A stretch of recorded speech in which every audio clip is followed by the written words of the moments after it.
Ecce Homo. So Molière put his magnifying glass on the exploiters and those who let themselves be exploited as well. Et celui qui se laisse exploiter aussi.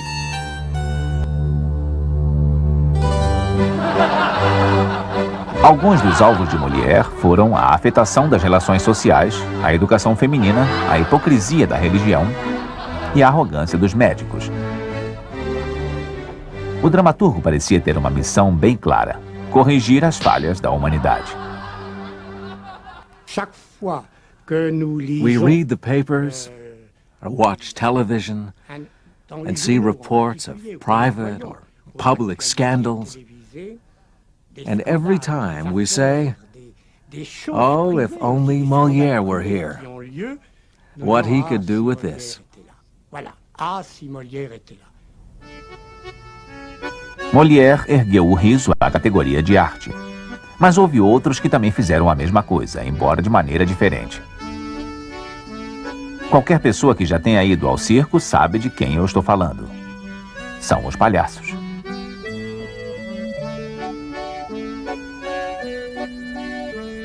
No final do século XVIII, um homem chamado Philip Astley teve a ideia de lançar apresentações com cavalos numa pista circular. No início, ele contratava acrobatas, trapezistas e palhaços somente para entreter o público entre um número e outro. Astley realized that the acts were dangerous and difficult, and they came fast on each other's heels. And this created a dramatic tension in the audience.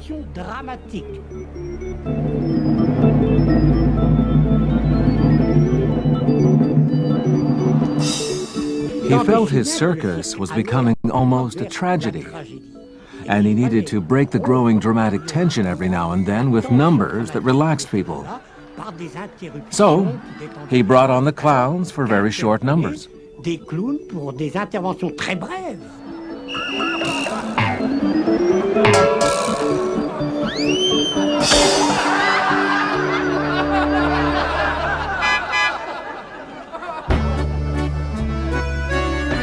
Mas o primeiro palhaço que deu origem a esse tipo de personagem e até mesmo ao nome jamais trabalhou num circo. Joseph Grimaldi nasceu em Londres em 1778. Ele vinha de uma família de artistas populares italianos. Ele se apresentou pela primeira vez quando tinha apenas 3 anos de idade. Basically, he invented the clown, the costume, the makeup, the whiteface borrowed from the Pedrolinos, the Pierrots from the Italian Commedia, with the 2 large triangular patches of rouge on the cheeks, and most important, and most characteristic, the skull completely shaved, save for a crest of hair, like today's punks. It was even dyed red.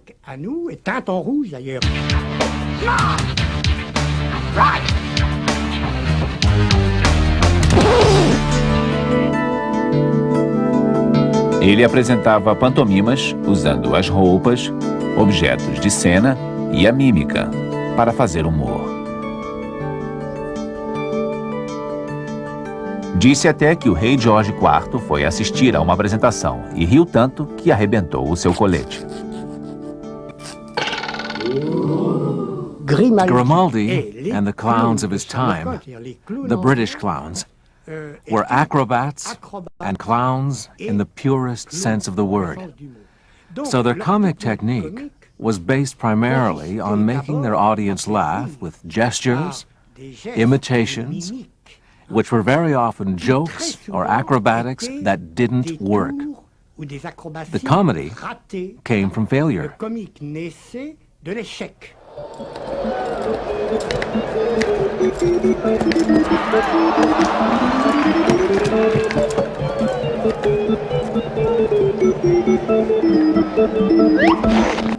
Mais tarde, os palhaços ou clowns que trabalhavam em circos passaram a se apresentar em duplas. Por volta da década de 1860 surgiu o palhaço caricato que conhecemos hoje, com seu nariz vermelho, calças folgadas e sapatos enormes. Ele fazia o papel do parceiro desajeitado. Ele sempre interferia no momento errado e invariavelmente estragava os planos do seu companheiro, o clown com o rosto branco, para o delírio de adultos e crianças. The character clown is the scapegoat of the handsome white-faced clown, who was almost like the Sun King, Louis XIV, the master, the dictator, the one who makes the rules. And little by little, because the character clown is the only one who really makes the spectators laugh, after a few moments they start to chant his name. They demand him come back to make them laugh, that he become the king of the circus, the true master of clowning. In other words, that he triumphs over his master and his executioner.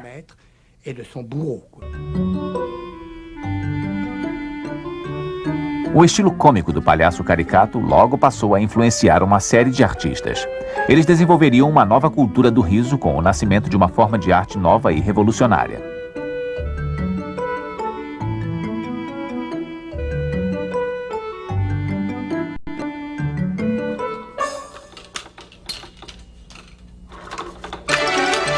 O cinema nasceu na França, mas veio a crescer e prosperar nos Estados Unidos através da empresa de Mack Sennett, a Keystone. Sennett deu vida nova à tradicional comédia pastelão.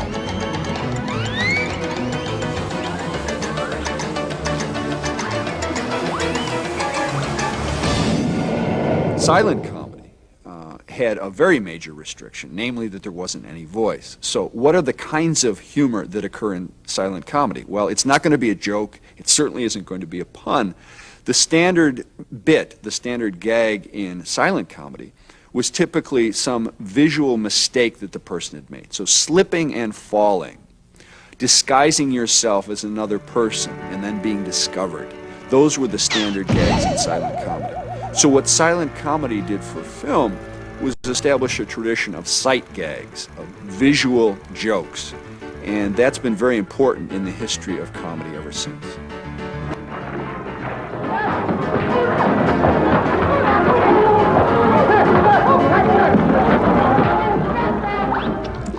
Em 1913, apareceu uma cara nova na Keystone.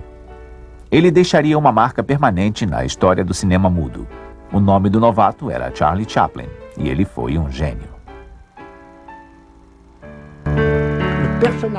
The most important character among circus clowns is a dolt. Clumsy, a poor fool, a vagabond, and a tramp. That's what Chaplin played, the universal Chaplin. The little tramp who unleashes the audience's joy, and by doing so, becomes the king of the circus. Nas palavras de Chaplin, o humor nos faz ver o irracional por trás do racional, o absurdo por trás da solene rigidez.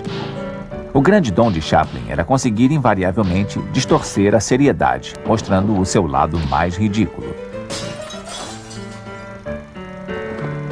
O vagabundo é tanto o perdedor quanto o vencedor. É a vítima que sai recompensada no final.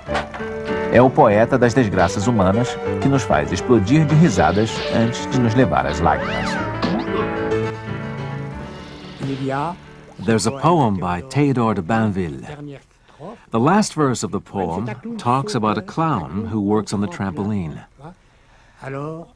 Once down from the scaffold, the clown leapt high, so high that he burst through the roof of stars to the sound of fife and drum, and his heart consumed by love, he soared to whirl among the stars. That's Chaplin. C'est tout Charlot.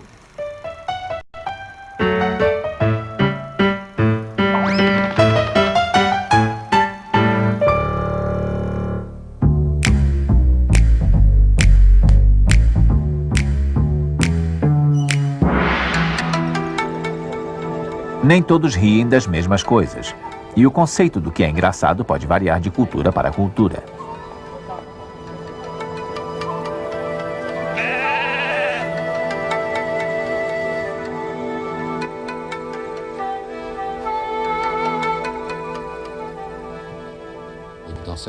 In some Japanese companies, there is a laughter room where the boss's picture or effigy is tacked on the wall, and company employees go downstairs to laugh at the boss's picture. l'image de leur patron. Hot dog. Hot dog. Maybe the Japanese are particularly serious as a rule, so they feel a greater need than Westerners to let off steam by laughing. Défoulement par le rire.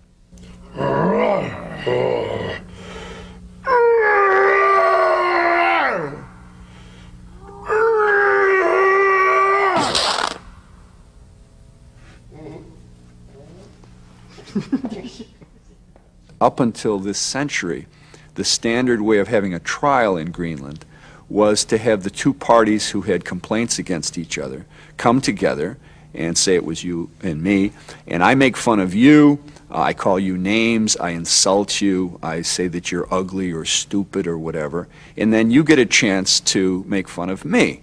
And if I get the most laughs, then I win the trial, and if you get the most laughs, then you win the trial.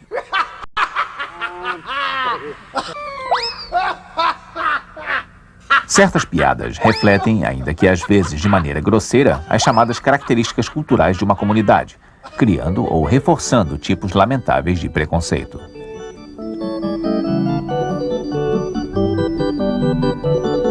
Cada um de nós sempre serve de saco de pancadas para outra pessoa. Os franceses zombam dos belgas, os espanhóis zombam dos portugueses, os suecos zombam dos finlandeses.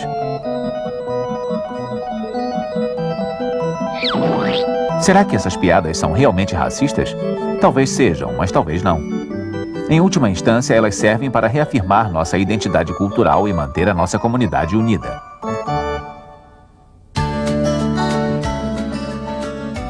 No mundo inteiro, o riso mostra que temos mais em comum do que as diferenças culturais podem insinuar. Para começar, o riso é um ato típica e exclusivamente humano.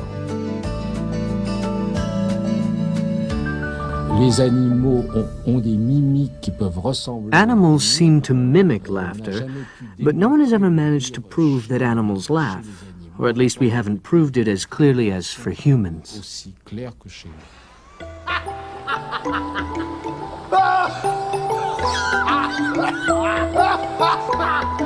Laughter includes a component of neurological reflex, but there is a cultural component that developed with the human species, which belongs to the world of communication and relations that animals don't have.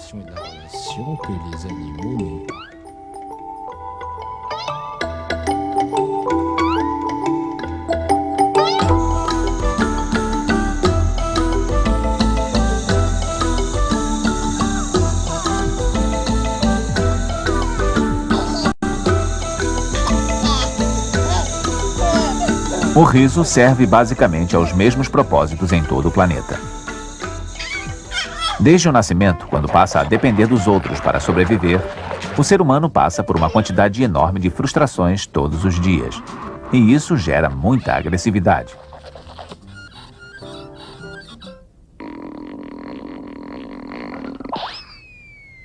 Já que não é socialmente aceitável espancar o seu próximo para descarregar essa frustração, nós recorremos às piadas para podermos rir da nossa desgraça.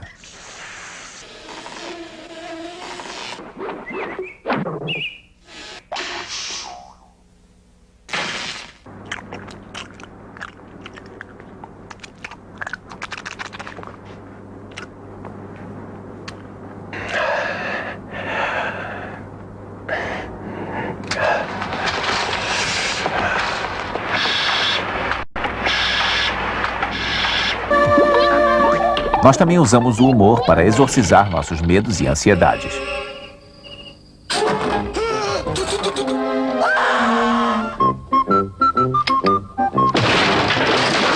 E para nos distanciarmos das contingências da vida.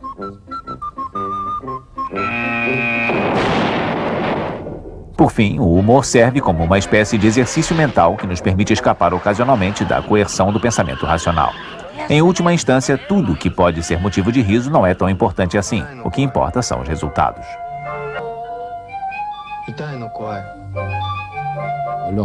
For instance, human beings must defecate, and no one will judge whether this act is noble or not. I think it's perfectly all right to laugh, and no one has to justify the vulgarity or the nobility of what makes us laugh. Laughter is like tickling, physical or psychological. Laughter is a response to a sudden change in input. It could be sensory input, for example, tickling. It could be visual, peekaboo, the face is there, the face isn't there. Or it could also be more intellectual or more mental, as in humor. It could be a very clever pun. So my own view is that laughter is the enjoyment, is a response to a psychological shift. Something very big happened to change. And if you like that psychological shift, that you laugh about it. Existem diversas teorias sobre o que nos faz rir. Há quem acredite que rimos principalmente dos outros. Quando um pequeno incidente se abate sobre outra pessoa, nós experimentamos uma forte sensação de superioridade e aumento da autoestima que nos dá prazer. Provavelmente isso vem do instinto de competição e sobrevivência da espécie e também do alívio pelo desastre não ter acontecido conosco. Outros acreditam que o que nos faz rir é o elemento surpresa, o inesperado, o toque de nonsense. Ou, em contraste, é o esperado que acaba não acontecendo. Isso instiga a nossa imaginação. Quanto menos esperado é o acontecimento, mais nós rimos.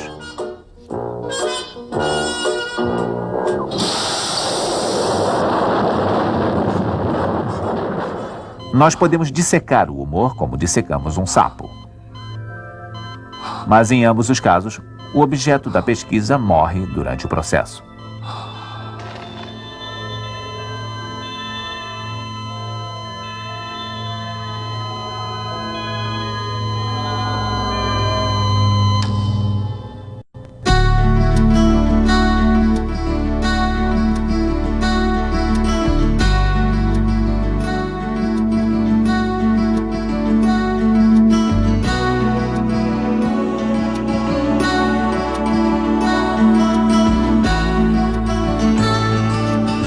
O riso é muito importante para nossas vidas. Ele faz bem física e mentalmente. Os cientistas já provaram que quando nós rimos, o cérebro produz endorfina, uma espécie de morfina natural que tem efeito relaxante e provoca uma sensação de bem-estar.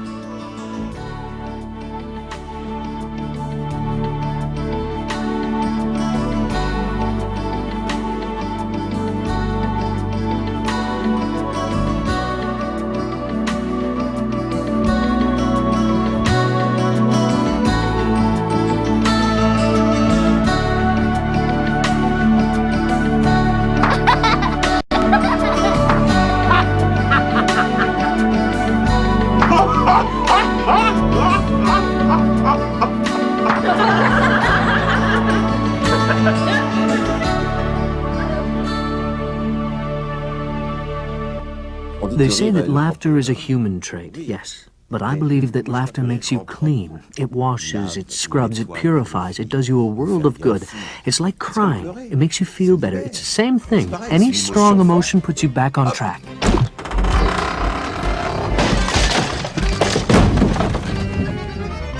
For one thing, laughter is good for your heart and lungs. When you are laughing heartily, you take in 6 times more oxygen than when you're simply having a conversation. Another thing that happens is that after laughing, you relax. Your heart rate and your blood pressure, which increase while you are laughing, decrease to below normal when you stop laughing. And in one study, that decrease can last for over half an hour. Another benefit of laughter is that it's related to the immune system. As many people know, stress suppresses or reduces the immune system. To put it very simply, people who laugh a lot and have a good sense of humor are more resistant to colds and infections. People who are stressed out all the time are more susceptible to colds and infections. Fisicamente, o riso melhora nossa capacidade de reação. Ele permite que a pessoa se distancie dos acontecimentos e libere a sua agressividade. Sendo assim, o riso alivia a nossa tensão. Truly, humor is a gift from God. It's a boon that others don't have, to assimilate life's tragedies and turn them into comedies. Now that's luck. As well, I believe it's a remedy for body and soul alike. Primordialmente, o riso é um fenômeno social. É muito raro uma pessoa rir sozinha. E quando faz isso, os outros acham que ela está maluca.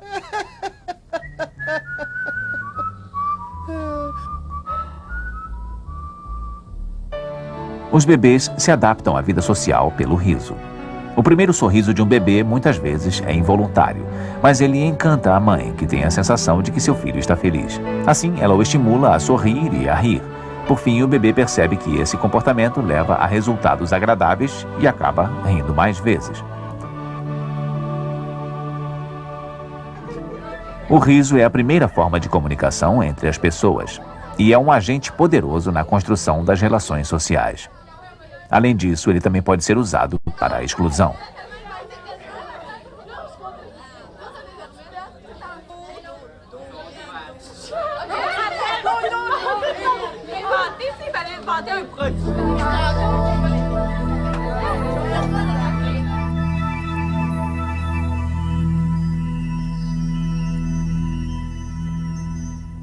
Humor may be used to build community by virtue of the fact that it calls upon the people who laugh to recognize the same elements, cultural elements, social elements, that are being drawn upon to create the joke.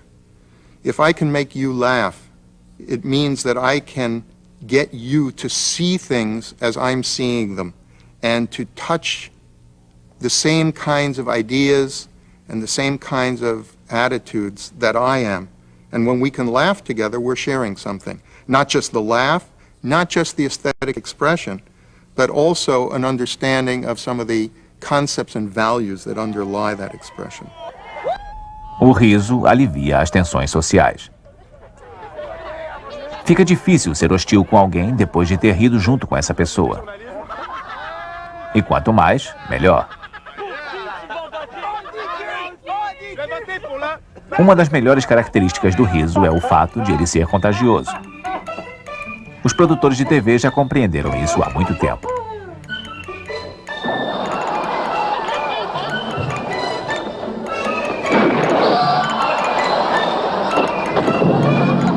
Laugh tracks make people laugh, but they don't make people think that the program is funnier. I think laugh tracks are mostly for people who are watching television by themselves. When you're alone, you're unlikely to laugh, but if you hear a voice laughing or a studio audience laughing, you might laugh.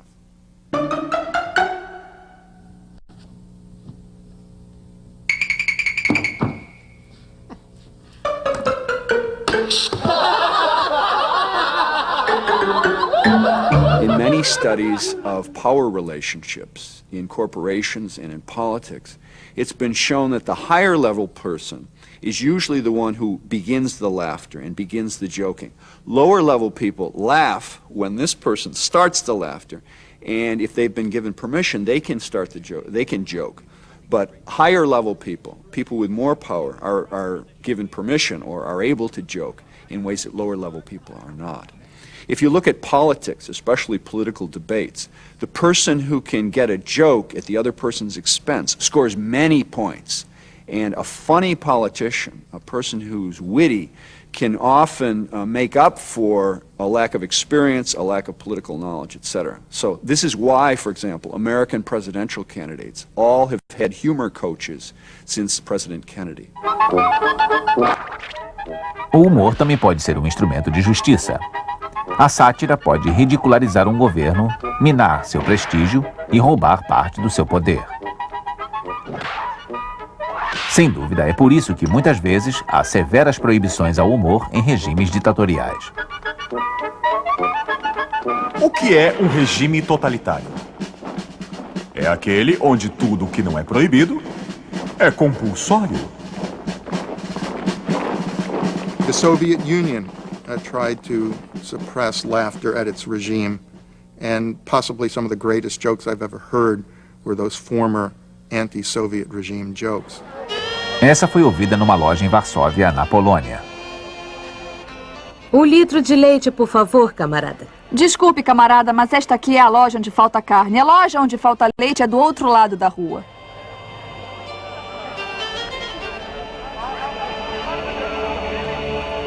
A capacidade de rir é um ato de poder, porque o riso é uma expressão de liberdade.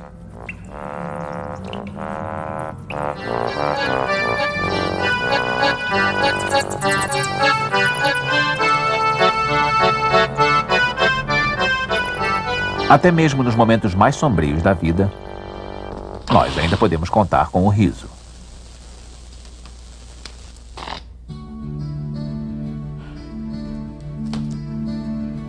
É uma força, um bem, uma preciosidade. Nós quase podemos dizer que onde existe riso, existe esperança. I really believe that ridicule can kill. We may doubt it sometimes, but I think that if everyone is laughing at someone, eventually he will lose his power.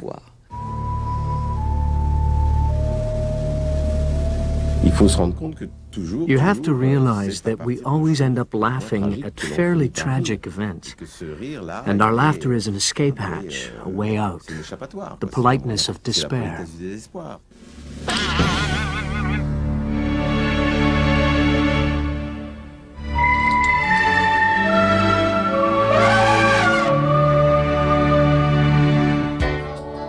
Quanto mais, melhor.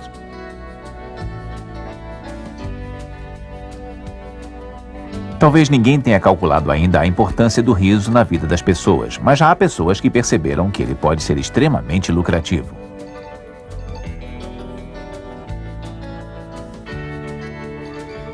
Nos países industrializados, a tendência é explorar qualquer recurso que possa gerar lucro. Se o riso é uma característica exclusiva da humanidade, se ele é essencial para as pessoas e se faz bem, por que não comercializá-lo?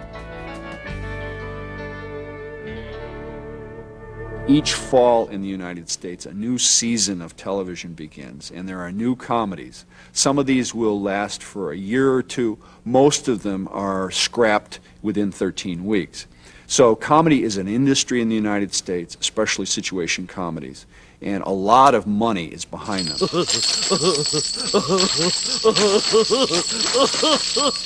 Last year, I think I read that Seinfeld, the most popular comedy in American television, Jerry Seinfeld received $1 million for each program that he performed. That's big money.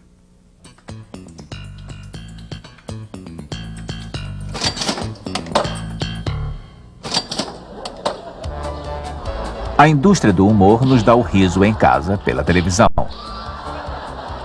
O riso nos palcos ou nas gravações dos comediantes. Mas ela vai além disso. Já existem profissionais do humor criados para satisfazer as nossas necessidades.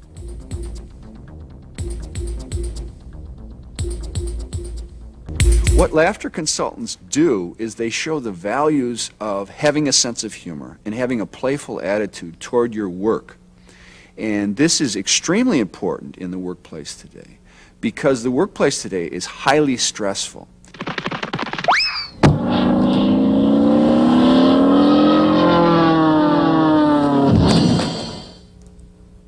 One company I know actually had a grouch patrol.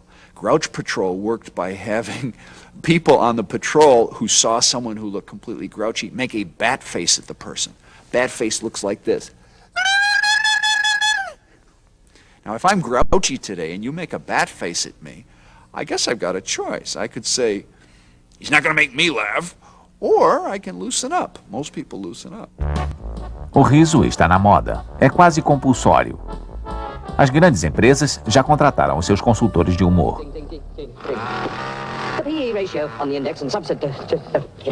As sessões de treinamento são entremeadas por esquetes criadas para fazer o público relaxar. A publicidade usa o humor como ninguém. Em propaganda, tudo, até mesmo a expressão dos nossos sentimentos mais íntimos, precisa ter um toque de humor para ser eficiente.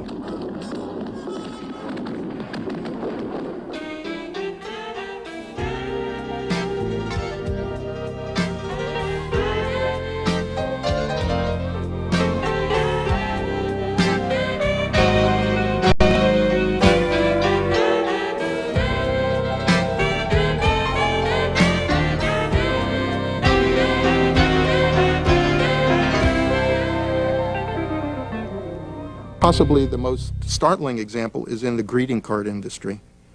Greeting cards use humorous, joking communications for all sorts of sentimental occasions, birthdays, anniversaries, hospital situations. We don't weep over someone being in the hospital. We send them some joke about being in the hospital. Valentine's Day comes, you don't send a card that says, "Oh, I love you in 1,000 ways. You're the most precious thing to my heart. I really, really, really love you." We send some kind of card which expresses a joke about the nature of the day. But in fact, these jokes are doing exactly what the sentimental cards do and did in the last century. Mesmo quando estimulado artificialmente, parece que o riso faz bem. Mas será que devemos nos preocupar com essa exploração comercial do riso? We now have people tell jokes to us. We have people who sing for us. We have people who act for us.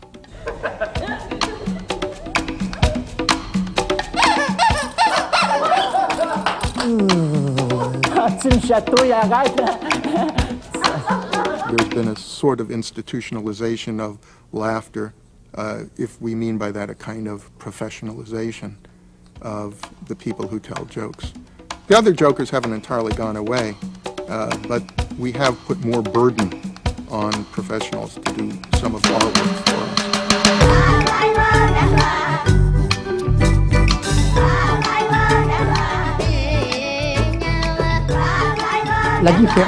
The difference is that the splendor of laughter bursts out when the professional amusement blends into the day-to-day amusement. Spectaculaires se font dans le rire quotidien.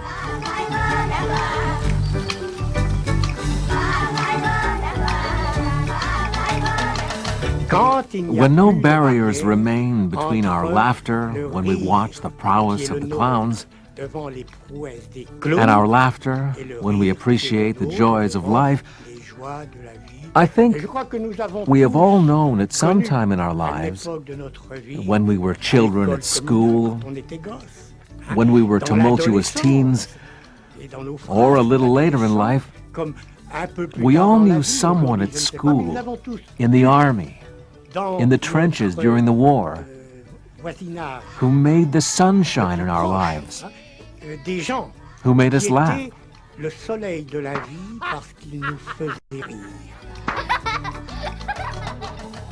Em última instância, o riso não pode ser controlado, analisado ou medido. Novos comediantes irão surgir e desaparecer, e talvez a indústria do humor entre em declínio. Mas o riso? O riso veio para ficar.